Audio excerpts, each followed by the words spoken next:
Welcome everyone to the Liverpool.com podcast. I'm your host, David Comerford, and I'm joined by the Liverpool.com editor, Matt Addison. And today, naturally, with the transfer window coming to an end, we're going to kind of reflect on Liverpool's business this summer and the factors that have shaped it. And our specific focus is going to be on the Saudi Pro League, which has obviously become a huge player in the market in the past few months. So, Matt, we knew when the Public Investment Fund, who obviously the majority owners of Newcastle, when they started, pumping money into, those four clubs in the Saudi Pro League, everybody knew at that time that it was going to have repercussions for the European elite. We just didn't know kind of how it was going to go and what specifically those would be. It was inevitable that Liverpool were going to feel the consequences themselves as one of those, huge clubs, one of those huge, generally Champions League outfits. But have you been surprised by just how big and just how immediate, I suppose, the impact has been on Liverpool this summer? Yeah, I think so. I think the big surprise really is probably Jordan Henderson. I think you could probably make a bit of an argument around one or two other players that would be targeted. I know we're going to come on to Mohamed Salah. That doesn't make a huge shock that they would be interested in him. Someone like a Fabinho, who obviously struggled last season. That kind of player that is almost, a little bit past the best and maybe, would be tempted to go and try something else and maybe go to a league where, let's be honest, right now, the quality isn't there, particularly across the course. I know they've spent, a lot of money and they've brought in a lot of players and, it will dramatically increase. But right now, it's nowhere near the level of, the top European leagues in terms of the standard and the intensity. So I thought initially that they would concentrate on that kind of player. It's kind of gone from not really being a massive worry at all, because it would be ridiculous at the start of the summer to think that, Mohamed Salah or Neymar or these players would even think about going over there. But I think as the summer has progressed, Henderson and Fabinho, that was a big turning point, I think, in terms of being able to attract those players. Neymar has obviously since gone there. And now, as we speak, I don't think Mohamed Salah will go there. I don't think that that's something that Liverpool would even consider thinking about, no matter what the offer was at this point in the summer. But I just think, it's accelerated a lot more quickly than what I thought it was going to. At the start of the summer, you knew that there was something there, but we didn't know quite what the extent was. But it does kind of feel like within the next 2 or 3 years, it's probably going to be not a million miles away from the rest of the European leagues. And to be honest, when you look at what PSG have done in Ligue 1 or what Bayern do in the Bundesliga, they hoover up all of the talent. It's probably not that hard to think that, maybe within 5 years that the Saudi League could be on a par with those leagues, because they're not as competitive as the Premier League. I think that the big one will be the Premier League, because there's so much money in there already. It doesn't really matter how many players you take. It's going to take a lot to get to that level of competitiveness where there's that many good players across the course of a whole division. But I don't know, if the money is essentially unlimited, then I suppose it's probably an inevitability as the years go by. Yeah, I mean, a few things to touch on there. I mean, obviously, the comparison with the Premier League is interesting because I think the reason that, above all, the Premier League is kind of on its own level is that as a product, it's much better than what those other leagues can provide. And, obviously, competitiveness is part of that, but also just kind of, I suppose the intensity of it as well. And it's kind of self-perpetuating because Premier League's got itself into the best financial position, so it gets the best players, the best coaches, so it stays at the top with that. The Saudi Pro League's a bit different. I mean, at the moment, I don't know about you, Matt, but I think there is a UK TV deal for it. I personally wouldn't have any interest in watching, Saudi Pro League games this year. I think maybe a lot of people would feel the same. Maybe some people, do want to watch them. They do want to see kind of those stars playing, and that's obviously fair enough too. But I think the money is going to come from kind of the limitless resources. I mean, I think I Googled it the other day. The Public Investment Fund, I think, has a net worth of hundreds of billions. It is effectively a limitless pot of money. So, with that coming from on high really to those clubs, and obviously, trickling down the division to a degree as well, then I think, it's whether that business model competes with the Premier League in terms of can they kind of get the product to the same level of interest. I think the trickle down point that you made is really interesting, because that's something that we do see within the Premier League, isn't it? You think of a Declan Rice, for example, this summer. Arsenal have spent 105. Excuse me, Arsenal have spent 105 million, and then West Ham have spent that money lower down, and some of that money will have gone further down the leagues. And I don't know, to take Jared Bowen as an example, a few years ago, they've spent that money and that's gone further down the league. At the moment, we're not seeing that with Saudi. They're taking the players from elsewhere, and it's really sort of 4 or 5 clubs, isn't it? It's not, that money is from elsewhere, and other leagues are benefiting from it. So it'd be interesting to see, I think, how long it takes before something like that happens. I think that's definitely a big advantage for the Premier League at the moment. Yeah, because you look at it and you've got those 4 teams who've obviously basically been taken over. And then is there going to be this kind of situation where the rest of the league is just kind of detached? Perhaps, but also I think what's interesting there is, you've mentioned Jordan Henderson already, perfect example. Ettifaq, the club who've signed him, they've managed to bring in Steven Gerrard, huge managerial name. They've also got, Henderson on a big contract as well. Obviously maybe the estimates of how much he was going to earn were a bit overstated, but still, a huge deal, which is a big part of the reason that he wanted to make that move in the first place. So you wonder if that's going to be the case where maybe they can't do the same amount of big deals, but they can get in their own fair share of like established players, so they can at least kind of compete. I mean, that is going to be an interesting feature of it as well. And I think what's interesting, and we'll kind of come on later in the podcast to sort of what the future is going to hold, and kind of speculate a little bit about what might happen. But there's so much uncertainty at the start of this summer, like you mentioned, Matt. We didn't know what the specific impact was going to be on teams like Liverpool. I think there's uncertainty with the future too, to be honest, because it is still really early. We don't know what it's going to look like in even next year or X amount of years down the line. But it does feel like the landscape of football is kind of being reshaped a little bit at the moment. But if we bring it back to like Liverpool's just transfer window for a moment, if we cast our minds back to sort of the start of July, Liverpool have signed McAllister, signed Szoboszlai. They've got basically 2 months of the window still to go. Everything's looking pretty rosy, you'd say, in terms of midfield rebuild. A couple of quality players coming in. Liverpool have got full control of the situation. They're moving at their own pace. Then the interest in Henderson and Fabinho kind of felt like it changed everything in this Liverpool transfer window, and completely changed the dynamics. I mean, would it be fair to say, Matt, that kind of derailed things? Because I think, now as we approach the end of the window, it feels like most Liverpool fans wouldn't be satisfied. Whereas at that stage, before the kind of Saudi League intervened with Liverpool, it felt like things were going really well. Yeah, I don't think you can really make an argument any other way other than it having been a shock. I think that somebody like Henderson wanted to make the move as much as anything else. I think we wouldn't have known that interest was going to be there, and we wouldn't have known at the start of the summer quite the extent of the recruitment drive. And you think of even younger players like Gabriel Vega's made that move over there now, and things like that. It's obviously going to increase, and I think by January or next summer, I'm not quite sure how the Saudi League's transfer window works, whether it's the same as here, and they have a mid-season edition as well. But whenever the next level of uncertainty is going to come, I think they'll be much more prepared for it. I think all the players will be much more prepared for it as well. I think we saw the moves for Henderson and Fabinho drag out for quite a while. I think that probably, to some extent, was probably to do with them thinking, do I want to make the move or not? How much should I value myself within this new market? We don't quite know where the markers are.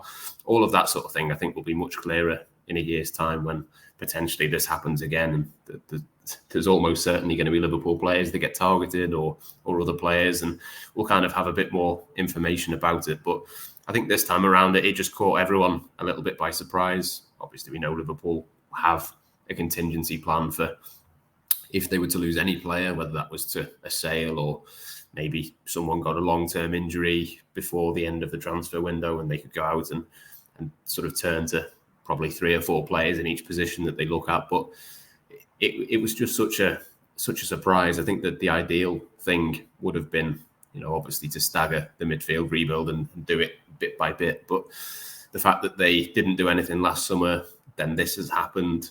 Players' contracts coming to an end. It's almost come in the worst possible summer, I think, for Liverpool in terms of changes and how they've evolved this midfield. It could have been a lot different if it had been spread over 3 summers. Ultimately, Liverpool put themselves in a position where it had to all be done at once. So yeah, it's a hard one to know exactly how much of that was their own fault, but I think certainly to some extent it definitely was. Yeah, I mean, then there's someone I was going to say this earlier. If someone had said to you in January of this year that Jordan Henderson, come the start of the following season, was going to be playing his football in Saudi Arabia, you would have just thought that was completely inconceivable, to be honest. And I think the point you make about the pace of Liverpool's rebuild is a crucial one too, because it felt like when McAllister and Szoboszlai came in, it felt like it was it did feel like an evolution. It felt like, you're adding a couple of pieces into that equation in midfield. It felt like the pace was very controlled, that it was going to be this kind of transitional year in the sense of moving from the old guard to these newer players without necessarily kind of, sacrificing the team's results. Whereas it became this fully fledged overhaul because of the interest from Saudi Arabia, where now you've really got Thiago left there as the only kind of senior presence from previous years who's still at the club. And there's obviously question marks over how much he'll actually be involved. So it looks very different in there all of a sudden. And I think had Fabinho and Henderson stayed, I think Henderson would have played a significant amount of football this year, even if he hadn't been a starter ahead of Szoboszlai. I think Fabinho probably still would have been Liverpool starting number 6 as well. I think maybe someone would have come in to back him up a little bit more. But I think Liverpool probably happy with how he did the end of last season, and we're ready to back him to go again. But obviously I'm talking about this in terms of, derailing the transfer window and ruining Liverpool's transfer plans, however you want to frame it. But is there an argument that Liverpool could have actually used this as an advantage? I mean, if you take Chelsea, for an example, they managed to get quite a bit of money from different clubs in the Saudi Pro League for some of their players who were just out of favour and not really wanted anymore. And they've been able to maybe use that to balance their books with this crazy spending spree that they've been on. A bit different at Liverpool, with the self-sustaining business model. But, it felt like when those deals went through, as much as there was uncertainty around it, it was 52 million for 2 players who struggled last season and looked to be past their best. Is it a missed opportunity as well, to capitalise on that Saudi interest? Because we're talking about it now in kind of maybe negative terms in the sense of the damage that it's done, but it could have actually been a real benefit to us, it feels like. Yeah, I mean, you can look at it that way, but I think for that to happen, probably Liverpool have to do one more midfielder before the transfer deadline. And obviously, as we're recording this, there's not really been any evidence of any progress on that happening. We don't know exactly what's happening behind the scenes, and maybe there will be one that comes out. It seems most likely at this moment in time that Ryan Gravenberch would be the one. I don't think that's a defensive midfielder in the way that you'd probably look at and think. So I think it was probably opportunistic if Liverpool got Moises Caicedo, or it was opportunistic if they'd have got maybe even Romeo Lavia. But if you sell Fabinho and you sell Henderson and you end up with Endo, I'm not quite sure that you can maybe make that argument quite so strongly. Obviously, Liverpool didn't know that when they sold those players. They probably thought that they had a chance of finding someone.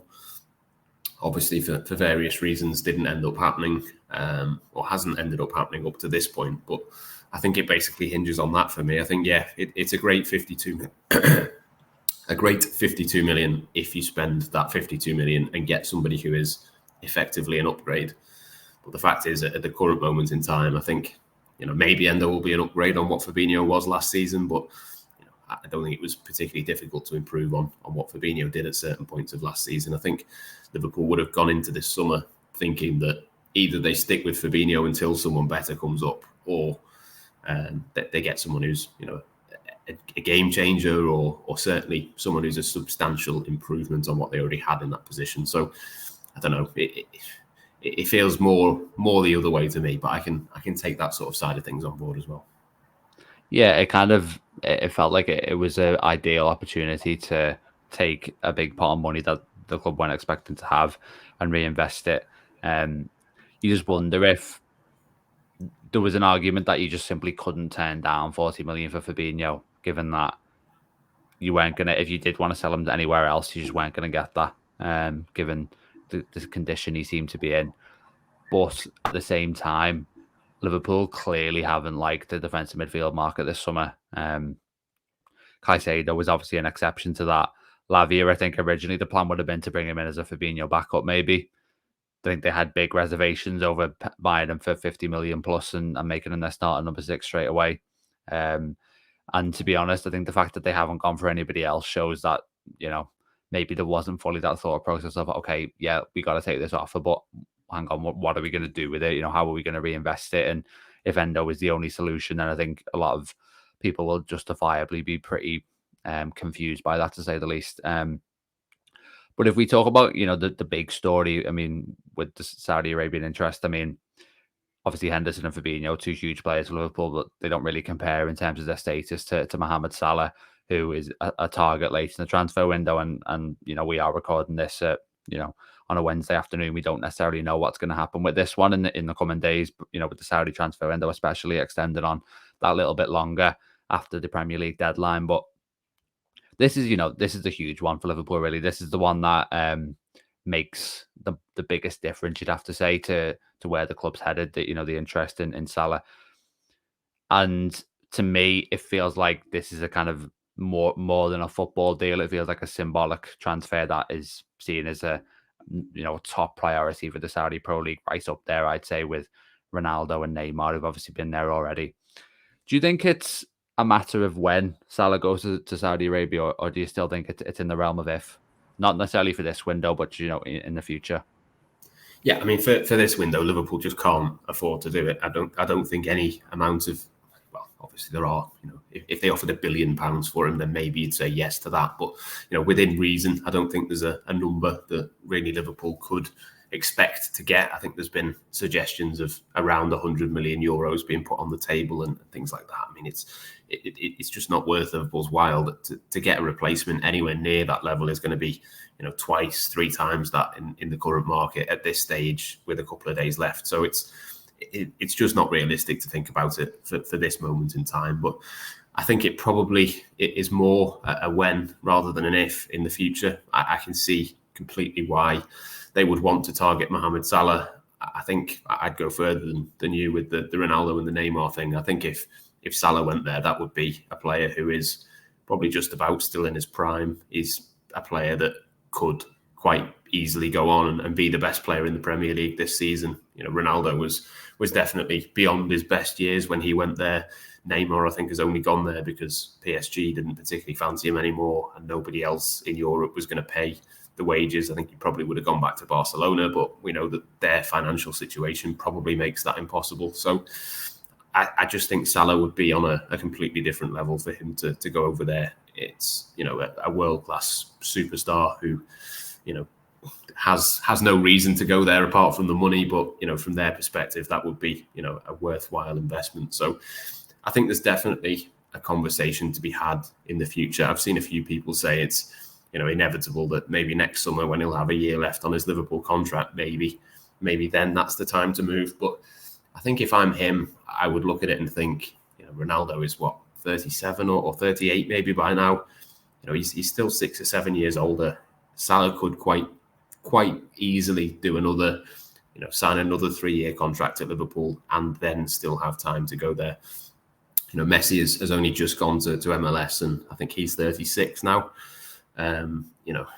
Okay, maybe in 6 or 7 years' time, the Saudi Pro League isn't a league that you'd look at and say, a 38-year-old Cristiano Ronaldo would be the prime target. Maybe by then it's got to a certain level where it is a bit more competitive. Maybe it's been integrated into the European competitions, as we're going to talk about in a little while. But I just don't see an argument really for Mohamed Salah to want to throw away what he's got at Liverpool. The records are there to be broken. He's in the best league in the world. He's got the most eyes on him. He's in a team which has been to Champions League finals and has won Premier Leagues. And, I just think it would be a complete waste for him, whether that's now, whether that's next summer. I just think there's still 3 or 4 years left of Mohamed Salah at the top end of the game. And maybe by that point, as I say, maybe then we can talk about the Saudi League being, at the top end. But the reality is right now that it's nowhere near that. So it would be a bit shame. I think it'd be a massive waste for him to go over there right now. But is it a matter of when? Probably yes. But I don't think that should be in the immediate term or even the medium term, to be honest. I think there's still a lot of years left of Mohamed Salah's career if he wants them. and I don't think that interest from Saudi Arabia is going anywhere. I think if they could get him in 3 or 4 years' time, I think they'd be just as desperate then as they are now. Yeah, I think I completely take your point. It just feels like a bit of a waste for Salah to kind of go now when the league's still such a nascent stage, and it's going to take a long time before kind of the levels of those of the player in the league kind of intersect. You feel like even if Salah does decline, it's going to be at least multiple years before kind of the league is sort of worthy of a player of his talent. But sometimes that doesn't hold to be true. Sometimes players just go for different reasons, whatever they may be. And they're happy to just kind of accept something that is maybe a little bit less challenging at a certain stage of their career, and that's obviously up to them. Let's spend like the last 10 minutes or so then talking about what the future will hold more generally. I mean, we'll start with the transfer side of things. It kind of feels like this is different to, the Chinese Super League, which obviously had, this huge rise a few years ago and then very sharply fell. It feels like, the Saudis are very much here to stay. They're going for the World Cup in 2030. They really want to establish themselves in football. They've bought Newcastle United, etc. So it feels like the investment will keep coming. More stars will be added. The league will become more attractive. And as a result of that, Matt, do you think we can basically expect a consistent feature now every single window of multiple top Liverpool players being targeted by teams in the Saudi Pro League?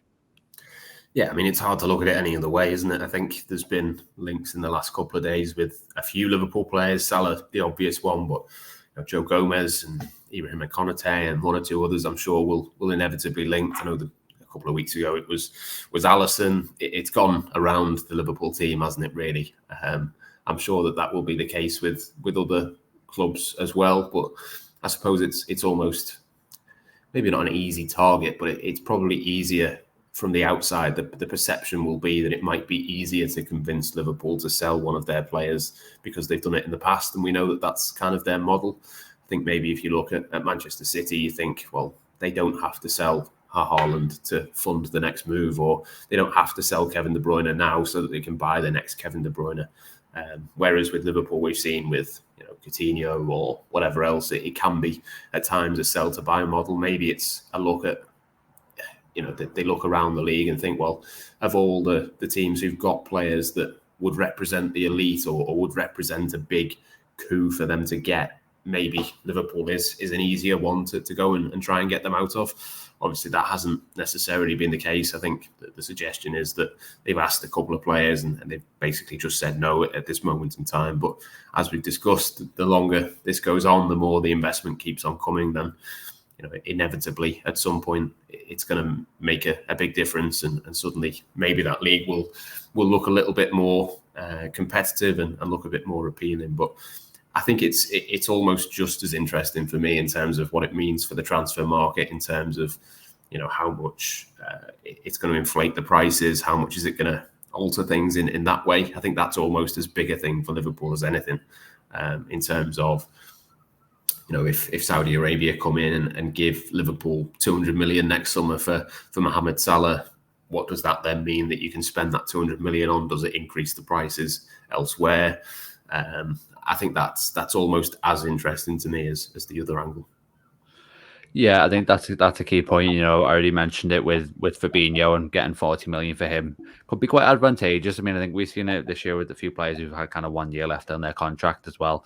That kind of rule of the value depreciating didn't seem to apply in a lot of those transfer cases, and I think it could be something that plays into Liverpool's hands in that sense. And obviously, you've got to look at the flip side, where if Fabinho is going for 40 million to Saudi Arabia, what does that mean for the European market? Does that mean other aging defensive midfielders are going to be more expensive? I think you can just see the repercussions across the board. I mean, we've spoken a lot about, obviously, the Saudi Pro League as it strengthens, coming to kind of take players off not only Liverpool, but also, top clubs in Europe. But will there be a point, Matt, where Liverpool actually thinks, hang on, let's start to look at some of the players that they have it in that league, especially as the league gets stronger and the players are being tested more and more. And, you don't just think about kind of the players that will come out of the academies, which I'm sure there'll be a lot of investments in too, because to sustain success, you can't just keep buying players. You've got to have your own production line. So there's that side of things, but also you mentioned Vega earlier. Target for Liverpool this summer, target for Chelsea, PSG, Man City as well, off the top of my head. It kind of feels like the door wouldn't necessarily be closed to someone like Vega coming back to Europe just because he's chosen to go to Saudi Arabia now. Is there a possibility that in 2-3 years time we're seeing Liverpool actually knocking on the door of a team like Al Ittihad and saying, yeah, you know what, this time we want to make an offer for one of your players? It's possible. The only thing that makes me think it wouldn't happen is I know how much Gabri Vega, in terms of his salary, has gone up. Now, we're talking sort of 10 or 20 times his salary. That might be because at Celta Vigo last season, he maybe wasn't on very much, and maybe it doesn't completely blow things out of the water. If he was on, say, 15 or 20,000 a week, maybe, 10 times wouldn't be out of Liverpool's budget in a couple of years' time, for example. But I think with a lot of these players, Jordan Henderson isn't going to be able to come back, or come back to the Premier League. He's not going to be able to go anywhere and get the same money that he's on there. It kind of comes down to that, doesn't it, really? If a player maybe would be willing to reduce the salary to come back, or, maybe Gabri Vega in a couple of years' time thinks, actually, I'm a really talented footballer, one of the best of my age. Am I being wasted a little bit here? Maybe he's done a couple of years racking up the money and thinks, actually, for the better of my career and the way that I look back at my career, maybe I should go somewhere else and do that. It's hard to know exactly, in terms of the wages and that sort of thing, but it basically comes down to the finances again. That's the reason that these players have been tempted to go over there. I think it would take quite a big reversal of that, really, for somebody to say, actually, I've done a couple of years of this now. I'm prepared to go back and maybe earn a little bit less, but go back to a more competitive league. It's possible, but I don't know.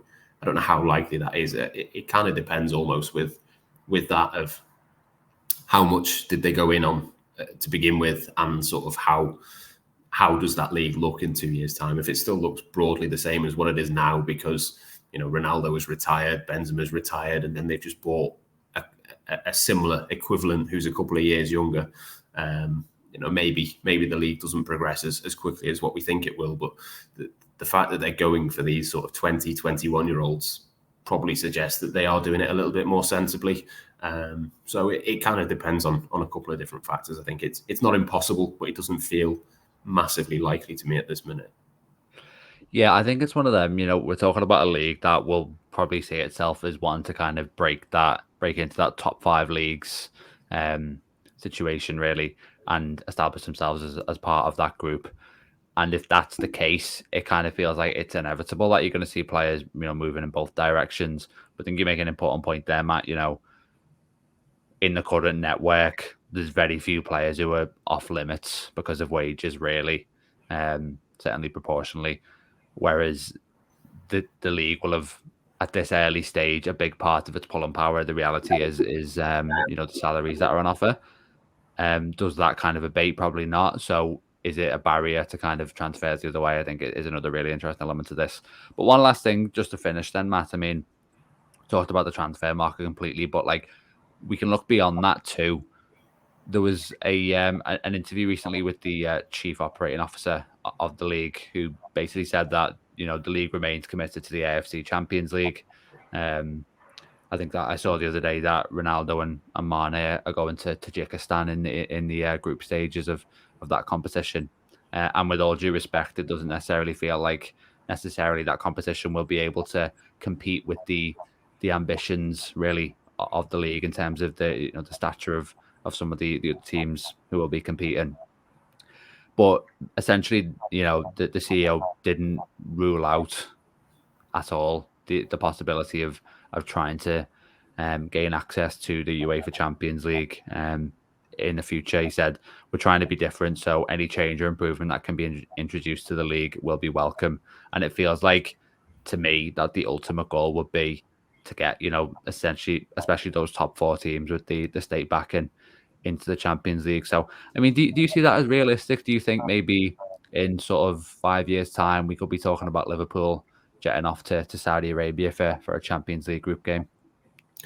Yeah, it kind of feels inevitable to me, to be honest. I think ultimately UEFA have kind of painted themselves as the good guys at certain points over the last few years, not least with the Super League. But the reality is, if the money's there and Saudi Arabia is willing to pay its way into that, or however it might be done directly or indirectly, I think that kind of makes a lot of sense. And it's not just that region, is it? I mean, there's been talk at various points of the idea of a 39th Premier League game that could be played somewhere. I think from memory, I think it was an El Clasico game was played maybe in Qatar or somewhere like that a couple of years back. It does feel like these sorts of games are only always sort of around the corner, aren't they, in terms of conversations. There's always other issues bubbling away that we've got to look at, but it would be a big disappointment. I mean, there was talk, wasn't there, maybe about 18 months ago around, maybe we could take a few of the Champions League games across to the US and things like that. It feels a little bit inevitable to me that will happen at some point, but it all feels a little bit too close to the Super League for my liking, I have to say. Yeah, I suppose you just kind of sit there and think to yourself, oh no, that won't happen. Saudi Arabia isn't in Europe.